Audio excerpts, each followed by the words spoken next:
today we're seeing how an update changed Roblox.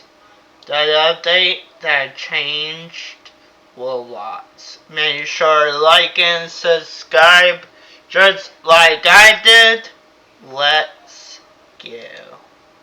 You have 800 Robux for the first time ever, and you 800 have no Robux? idea what to do with them. Not because there's nothing to buy, but because you wanted this for so long. That spending, it feels wrong. That feeling right there. That specific feeling of Robux actually meaning something I love you. most people haven't felt in years, and they don't even know why. But there's one game that killed it.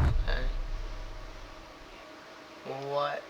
The update that the entire community is furious about right now. And one thing that nobody is talking about, because the update might be the only thing that brings it back. It's 2010. Yeah. You open Roblox, and Robux isn't something everyone just has. There's two currencies. Ticks. You get 10 of them just for logging in. Pretty easy. Everyone has them. But Robux costs something. You either buy it with real money, or you earn it through Builders Club. Roblox is a subscription, which gives you Robux every single day just for being a member. And if I you don't have a don't subscription, think they too bad. have A real currency Builders exchange where you convert anymore. ticks into Robux. The rate isn't fixed, it moves. At best, it's around 10 ticks per Robux. At worst, 17 days of logging in for 1 Robux. Think about what that means. You can tell instantly who has Robux and who doesn't. The rare limited items, the clean avatar, the gear that only shows up on players who either paid real money or built something worth earning it. Robux isn't just currency, it's proof of something. And in 2010, everyone knows it. You start playing Roblox in 2016, and for 2 whole years, you have 0 Robux. Not a single one. You scroll the catalog, you look at the game passes in your favorite games, and every single time you close the page. Not because you don't want it, because it isn't for you. Then 2018 comes, and for the first time ever, you have Robux. 800 of them. You don't spend them immediately, you just go to the catalog and you look, because now you actually can. And that shift from can't to can feels like something nobody warned you about. You spend every single one of those 800 Robux on a game pass in your favorite game, and the moment they're gone, you're sad. Not frustrated, not annoyed, sad. Like something real just left, because it did. So you save again. You watch where every bit of money goes, and a big chunk of it goes right back to Robux. Because that feeling is worth chasing. But here's the thing. That feeling only existed because Robux was hard to get. The security wasn't a problem with the system, it was the system. And something is about to destroy completely. Please donate. April 14th, Please 2016. donate, Roblox though. removes ticks. Just like that, no real replacement. Gone. The community calls it the Great Depression of 2016. And Roblox's reasoning isn't completely wrong. People were botting accounts to farm ticks, hundreds of fake logins every day, converting everything into Robux. The system was being cheated, and Roblox had to act. But here's what the removal actually does. Before 2016, there's still a path. Slow, a grind, but it exists for everyone. After April 14th, that path is closed. Robux now only comes from real money, or from building something successful enough to earn it. And here's the part nobody really talks about. When ticks disappears, Robux gets more valuable. Less circulating, fewer ways to earn it, more weight behind every single one. Security doing exactly what security always does, for a little while at least. February 5th, 2022, a developer named Hazem publishes a game. Him and his team called Quantum built something that on paper sounds almost too simple to work. You walk into a plaza, you claim a stand, you put a game pass on display, and you wait for someone to buy it. That's it. No combat, no objectives, no levels, just a plaza, and hope that someone walking by cares enough to donate. Nobody could have predicted what happened next. Within weeks, it's everywhere. Within months, it becomes one of the most visited games on the entire platform, and by April 9th, 2023, please donate hits 1 billion visits. 1 billion. 79th game in Roblox's history to ever reach that. From a plaza and a stand and the words please donate.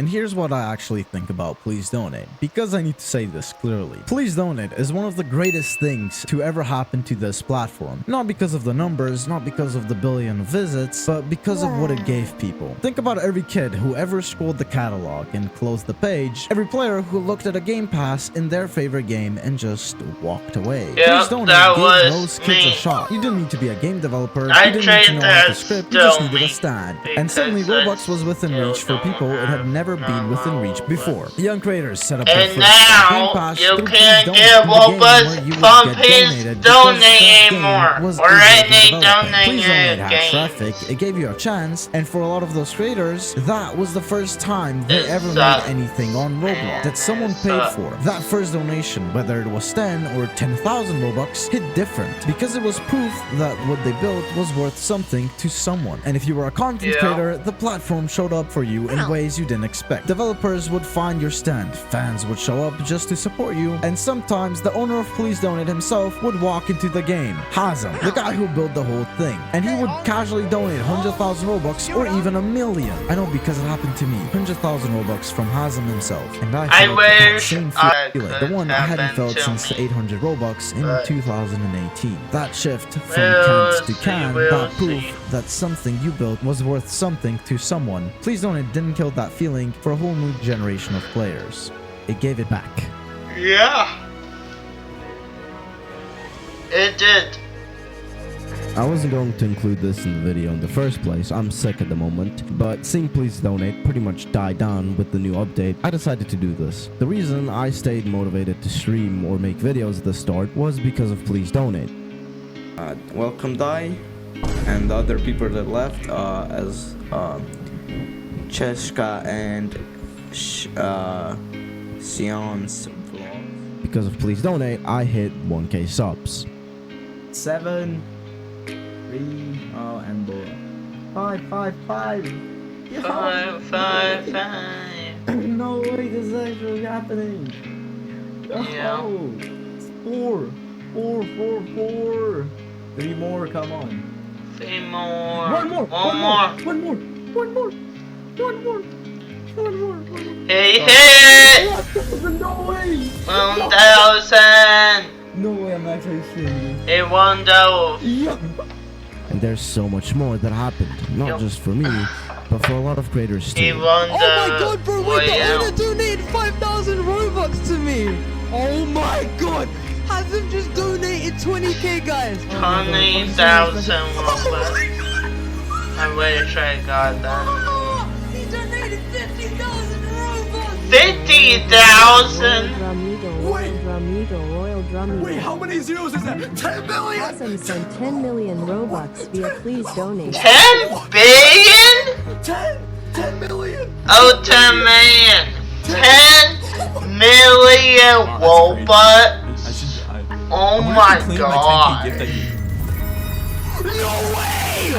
Oh my gosh. I wish I could get 10 million Robux.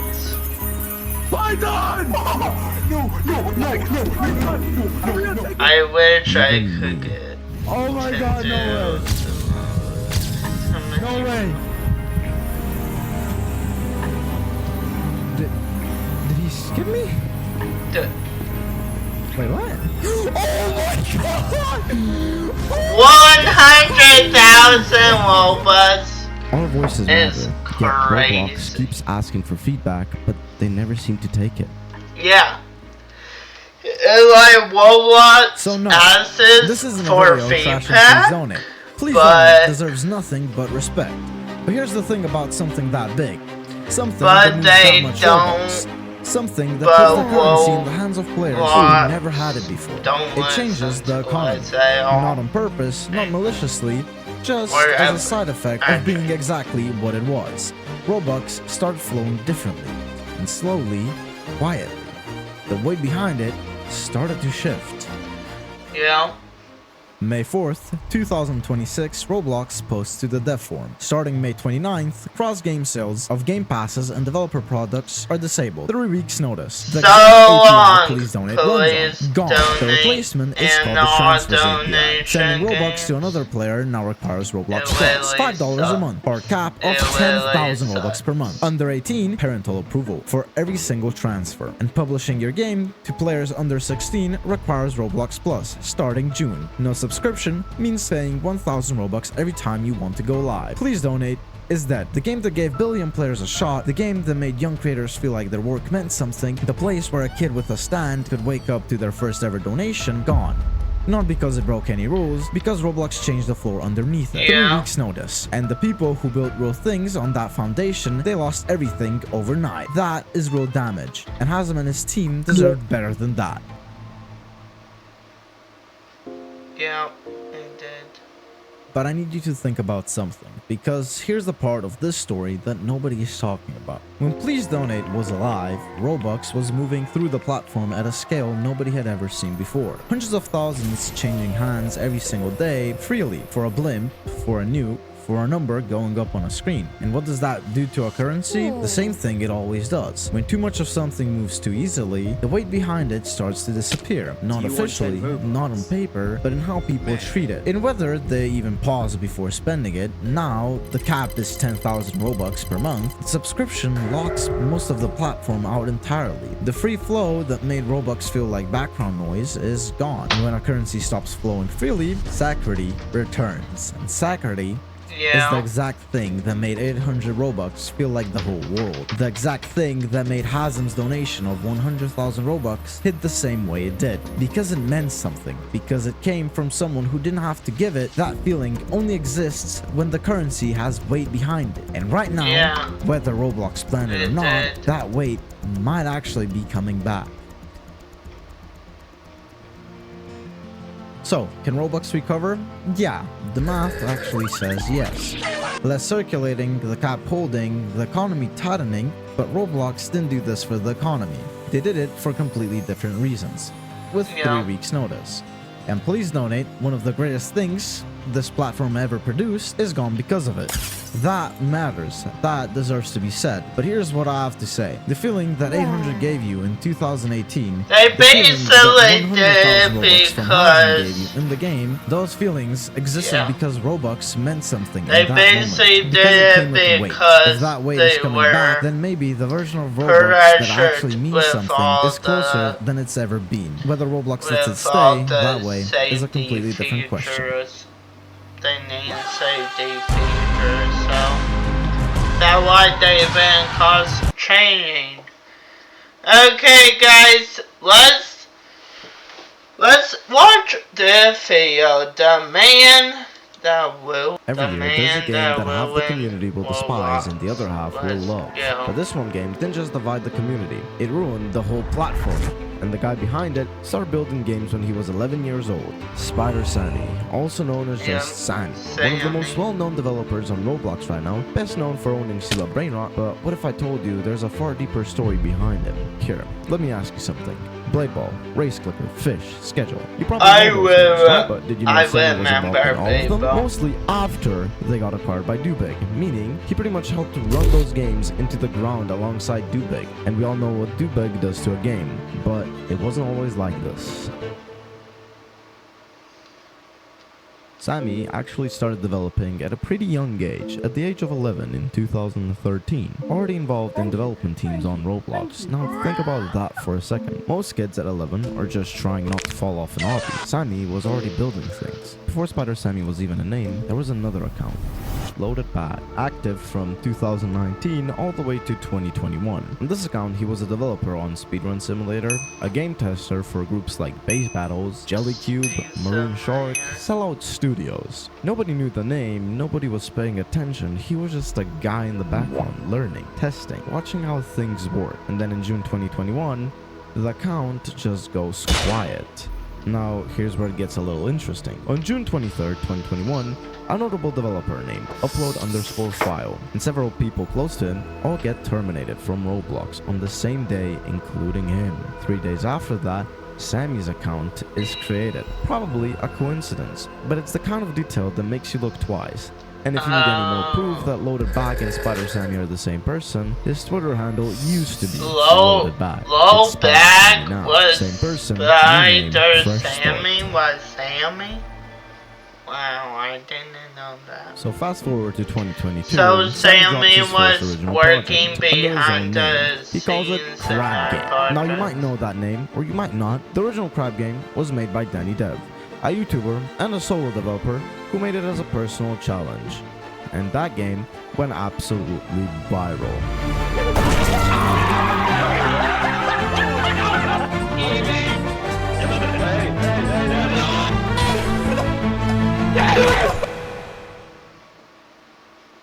And when Sammy saw it, he decided to copy it and put it on Roblox. Now look, I'm not going to pretend that's super original because it isn't. But here's the thing, that game gets shut down in August 2022, 2 months after it goes up.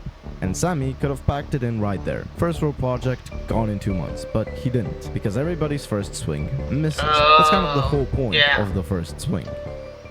Yeah, basically. Because what comes next is just years of quietly getting better. His next project is Mining Clicker Simulator, built under his group, Spider Code, with developers he'd already been working with for years, EmpireJack15 and Ominous_Jack. This one actually works. It gets players, it gets visits, people play it, and for the first time, Sammy has proved that he can build something that people actually want. From there, the pace picks up. 2024, Pixel Tower Defense drops, under a new group called Red Spider. 26 million visits. That's not a small number, that's a real game with real players. It gets discontinued in April 2025, but 26 million visits before it goes down, that's a resume. January 2025, Line to Riches. A game built around donations and player progression. 15 million visits, still up as of right now. And somewhere across all of this, Sammy also helped develop Line to Fight and Line to Chop Chin for a group called Monzo. In February 2025, he works on TCG, Card Shops, under a group called Game Loops. Game after game, group after group, the guy never stopped building. But here's where the story really changes, because late 2023, Sammy joins the Blade Ball development team, lead developer. Now, Blade Ball at this point is one of the most talked about games on the platform. Millions of players, front page for months, everyone knows it, and Sammy is inside it, not as a tester, not as a contributor, lead developer. This is the moment where Sammy stops being someone grinding in the background and becomes someone operating at the center of the platform. And then it keeps going. Race clickers, fish, schedule, blue rock rivals, dig, build a plane, steal a car. Games you know, games your friends played, games that were everywhere. Sammy's fingerprints are on a huge chunk of what defined Roblox in 2024 and early 2025. But here's the thing about all of those games, every single one of them went through Dude Big Studios. And if you've been on this platform for any amount of time, you know exactly what Dude Big does to a game. A game gets big, gets popular, gets a community around it, Dude Big acquires it, and something changes. The updates feel different, the decisions feel off. The thing that made people love it in the first place slowly starts to disappear. Blade Ball players felt it, Race Clicker players felt it, Fish players felt it. And Sammy was inside all of it, not just as a developer, as a chief product officer. Now, to be fair, we don't know exactly what his role meant for each of those games. We don't know what decisions he pushed for, or what he pushed back on, or what he had no control over at all. But the timeline is what it is, and the games are what they became. April 2025, Sammy steps back from all of that and co-founds a brand new group with a developer named Do_Small. They call it Brazilian Spider. Now, why Brazilian?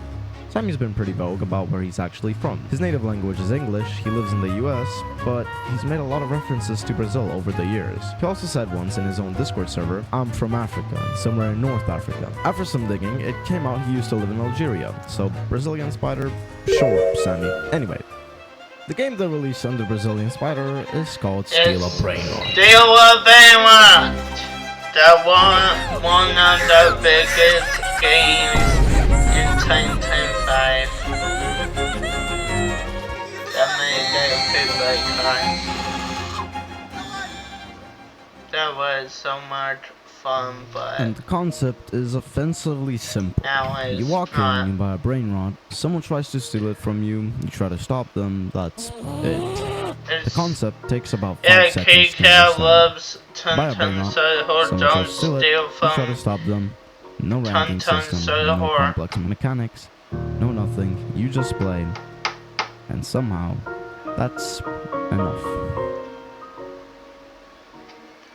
Yeah. And then the numbers start coming in. Within weeks, it's everywhere. Within months, it's not just popular, it's one of the most visited games on the entire platform. July 2025, 7 billion visits. Peak of 5 million concurrent players. August 2025, 20 million concurrent players. Just to put that into context for a second, Fortnite's all-time record was 15.3 million players. A Roblox game beat it. Not a studio, not a billion-dollar company, a Roblox game about stealing AI-generated animals. And then August 23rd happens.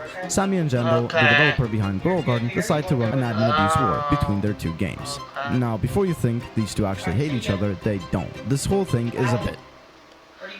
A very well executed, incredibly effective bit. Jendo starts calling Sammy Scammy Sammy during the war, which, look, that nickname stuck. We're not gonna pretend it didn't, but the numbers from that night grow. Hits 22 million concurrent players. Steal a Brain Rot passes 20 million concurrent users, becoming the second Roblox game ever to do it. And Roblox is a platform, 47.4 million players online simultaneously in one night. It doesn't stop there. September 13th, the Extinct event. 24 million concurrent. Steal a Brain Rot passes Girl Garden's record and becomes number 1. October, 25.4 million. A new record. Again, someone made a Steal a Brain Rot map in Fortnite Creative. It broke the all-time Creative Island record with 1 million played. A Roblox game breaking records inside Fortnite. Epic Games CEO Tim Sweeney is personally retweeting it. A film adaptation gets announced, produced by Story Kitchen in partnership with Dubig. Bruno Mars performs a live virtual concert inside the game. 12.8 million players watching. 10 million more on the live stream. Game is literally registered at the US Copyright Office. And look, the game deserves every single one of its flowers. What Steal a Brain Rot did in the span of a few months is genuinely one of the most insane things this platform has ever seen. The biggest game Roblox has ever produced. Built by a guy who started with a failed crap game clone 3 years earlier. But here's where we get to the actual point of this video, because Steal a Brain Rot didn't just break records, it broke the front page. And look, this isn't me exaggerating. Open Roblox in late 2025. What do you see? Brain Rot. Scroll down. More Brain Rot. Search for something completely unrelated. Brain Rot version of it. Every developer in Roblox saw those numbers. 25 million concurrent players. Bruno Mars performing inside a Roblox game. Tim Sweeney personally retweeting it. And every single one of them did the exact same math. If Brain Rots are pulling those numbers, everything needs Brain Rot. And I mean everything. Brain Rot Simulator. Brain Rot Tower Defense. Brain Rot Clicker. Brain Rot Obby. Brain Rot Tycoon. Brain Rot Fighting Game. Brain Rot Escape Room. Brain Rot Roleplay. You name it, someone made it. Probably someone made it twice. This is why I hate Brain Rot. They weren't developers who looked at Steal a Brain Rot and thought, okay, what can I do differently with this concept? They were just Steal a Brain Rot, but worse. With a different thumbnail and a different group name. Some of them didn't even bother changing the gameplay loop. Just took the exact same idea, slapped some Italian Brain Rot characters on it, hit publish, and waited for the algorithm to do the rest. And for a while, it kind of worked, because players were so deep into the Brain Rot trend that even the bad copies were getting visits, which has just made more developers do it, which made more copies flood the front page, which made it even harder for anything else to get seen. And this is the part that actually ruined it. Not Steal a Brain Rot itself, Steal a Brain Rot everything it got. The gameplay looked good, the admin abuse events were genuinely exciting, the community around it was real, but the copies didn't earn anything. They just took the trend and ran it into the ground until there was nothing left to run. And while all of this is happening, the games that had nothing to do with Brain Rot were getting buried. Developers who spent months building something original couldn't get it seen because every slot on the front page was taken by someone's Brain Rot clicker. That's the part nobody really talks about. It wasn't just annoying for players, it was genuinely damaging for developers who were trying to build something different. And players noticed too. People who had been on Roblox for years started saying it felt like a completely different platform. The variety was gone, like everything looked the same, like there was nowhere to go that wasn't trying to be the next Steal a Brain Rot. Now Brain Rot is dead. Roblox has survived trends before. Simulators took over for a while, then battle royales, then anime games, then donation games. Most of the time, the community said it was ruining the platform. Every single time it eventually faded. But this one was different, because those trends were big. Steal a Brain Rot was historic. And the bigger the original, the worse the flood that follows it. Nothing on this platform has ever been as big as Steal a Brain Rot. So nothing has ever caused a flood like this either. The Brain Rot meme itself was already everywhere before the game even existed. Berber, Patapim, Tralala Tralala, Tung Tung Tung Sahur. Every comment section, every Discord server, every YouTube video. But still, a brainrot didn't just ride that wave. It made the wave 10 times bigger, and then sent it crashing into every corner of the platform at the same time. The good news is, it's fading. Slowly. Yeah. Not completely, but it's fading. The clone games are dying out, the algorithm is moving on, the front page is starting to breathe again. Roblox survives trends. It always has. Simulators, battle royales, anime games, donation games, brain rot. The tide always comes in. The tide always goes back out. But what this one left behind is a little different. Because Still a Brain Rot didn't just flood the platform with copies, it proved something that a lot of people had stopped believing. That a Roblox game can beat Fortnite, that a developer can start with nothing, a terminated old account, a failed clone, years of being someone's game tester, and build the most played game. I didn't know he was like that, but... So, did Still a Brain Rot ruin Roblox? Kind of, yeah. The platform looked unrecognizable for a while. Yeah, it kind Still a of. Brain Rot, and nothing was. Because there's only ever one first. But Sandy himself, this is a guy who started at 11 years old, with an account nobody remembers. Testing games nobody talks about anymore. Who spent over a decade getting into rooms, learning from people, working on other people's projects. Who helped games like Blade Ball and Race Clicker become what they are, and yes, also what they became. And then stepped away, built something new, and watched it beat Fortnite. The story of Still a Brain Rot isn't just about a game. It's about 12 years of a developer who never stopped building until he built something nobody could ignore. Whether everything he did along the way was right, you've seen the story, you already know what you think. Yeah. Well, that was a good video. Make sure to subscribe to Scotch. And I'll see you guys next time. Make sure to like and subscribe too.